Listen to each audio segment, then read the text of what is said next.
दोस्तों, भाजपा और राजभर को एक बहुत बड़ा झटका लगा है क्योंकि सुहेलदेव भारतीय जन सेवा दल के राष्ट्रीय अध्यक्ष इजहार अली ने जेडीयू के प्रदेश अध्यक्ष उमेश कुशवाहा से मुलाकात कर ली है और कहा जा रहा है कि जल्द ही इजहार अली जेडीयू के साथ गठबंधन कर सकते हैं और बिहार के चुनावों में दस्तक दे सकते हैं। इसका खामियाजा ना सिर्फ भाजपा को भुगतना पड़ सकता है बल्कि ओम प्रकाश राजभर को भी भुगतना पड़ सकता है।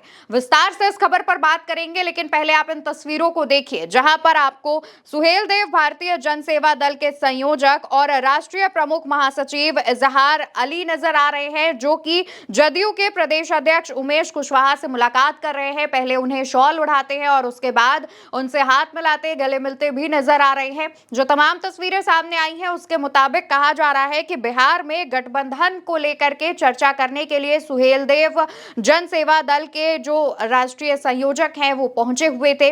वहीं सुहेलदेव भारतीय जन सेवा दल के जो राष्ट्रीय संयोजक इजहार अली हैं, इन्होंने करीब एक महीने पहले ओम प्रकाश राजभर पर कई आरोप लगाए थे और राजभर पर आरोप लगाते हुए कहा था कि जब वोट चाहिए था तब मुसलमानों को लुभा रहे थे, लेकिन अब जब प्रदेश में मंत्री बन गए हैं तो अल्पसंख्यक विभाग को ही नजरअंदाज कर रहे हैं।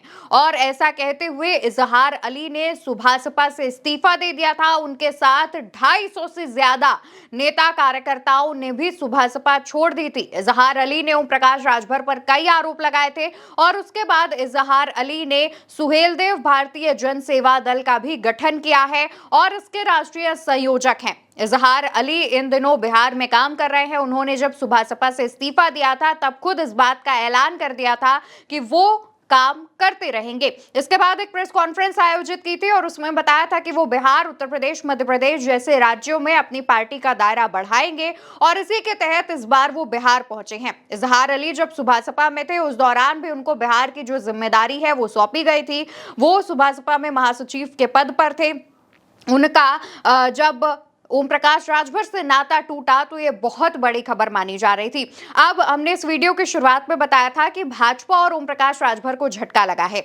ओम प्रकाश राजभर को क्यों झटका लगा है वो आप मोटे तौर पर समझ गए होंगे। भाजपा को क्यों झटका लगा है? दरअसल दोस्तों, जब सुभासपा में टूट हुई थी, इजहार अली ने ओम प्रकाश राजभर पर तमाम आरोप लगाए थे क्योंकि राजभर भाजपा की सरकार में मंत्री हैं, कैबिनेट मंत्री हैं, तो ऐसे में भाजपा पर भी इफेक्ट पड़ा था।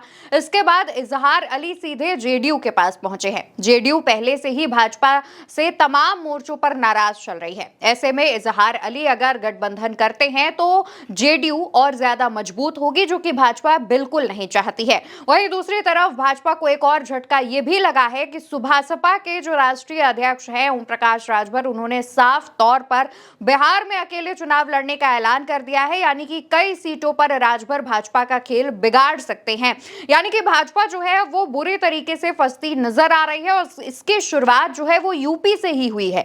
यूपी से ही ओम प्रकाश राजभर बिहार जाते हैं और वहां कहते हैं कि हमारी दोस्ती यूपी में है, लेकिन हम बिहार में खिलाफ में चुनाव लड़ेंगे, भाजपा के खिलाफ, या जिस तमाम सीटों पर हम अपने कैंडिडेट्स उतारेंगे। वहीं इजहार अली भी जब सुहेलदेव भारतीय जन सेवा दल का गठन करते हैं, ओम प्रकाश राजभर पर आरोप लगाते हैं। अब क्योंकि राजभर भी बिहार में चुनाव लड़ रहे हैं, इजहार अली ने भी जदयू के प्रदेश अध्यक्ष से मुलाकात कर ली है और गठबंधन अगर हो जाता है तो इससे ओम प्रकाश राजभर के भी वोट बैंक पर फर्क जो है वो पड़ता हुआ नजर आएगा। आप मोटे तौर पर एक बात देख सकते हैं कि अब बिहार का जो चुनाव है वो कितना ज्यादा इंटरेस्टिंग और कितना ज्यादा टाइट फाइट होती जा रही है। ये जो फाइट है वो एनडीए वर्सेस महागठबंधन के बीच तो है ही, लेकिन मोटे तौर पर एनडीए के अंदर ही भाजपा के ही सहयोगी दल अब भाजपा के खिलाफ नजर आ रहे हैं। जैसे ही भाजपा सीट शेयरिंग करती है, मांझी, कुशवाहा, नीतीश नाराज हो जाते हैं। दूसरी तरफ ओम प्रकाश राजभर भी कहते हैं कि हमने तो सिर्फ 4 से 5 सीटों की डिमांड की थी, लेकिन भाजपा ने हमें नजरअंदाज कर दिया, अमित शाह ने हमें नजरअंदाज कर दिया,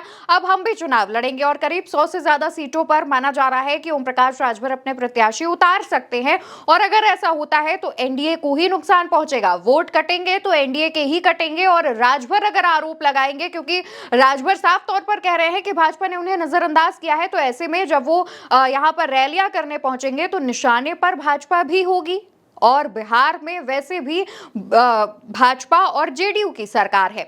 तो राजभर तो यहाँ पर खेल बिगाड़ ही रहे हैं। अब राजभर का खेल बिगाड़ने के लिए, भाजपा का खेल बिगाड़ने के लिए सुहेलदेव भारतीय जनसेवा दल के जो राष्ट्रीय संयोजक हैं इजहार अली, वो भी पहुंच चुके हैं। उन्होंने जेडीयू के प्रदेश अध्यक्ष उमेश कुशवाहा से मुलाकात कर ली है। अब मुलाकात के बाद जो गठबंधन का सकारात्मक दौर है वो जारी है। माना जा रहा है कि जेडीयू या तो अपने कोटे से सुहेलदेव भारतीय जनसेवा दल को सीटें दे सकती है या फिर कैंडिडेट सुहेलदेव भारतीय जनसेवा दल का होगा और सिंबल जेडीयू का होगा, ऐसा भी हो सकता है।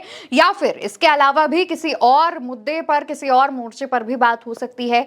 कहा जा रहा है कि सुहेलदेव भारतीय जनसेवा दल ने अगर जेडीयू से मुलाकात की है तो वो सपोर्ट भी जेडीयू को करेंगे और ऐसे में जेडीयू की ताकत और ज्यादा बढ़ सकती है और इसका इफेक्ट भी भाजपा को पड़ेगा।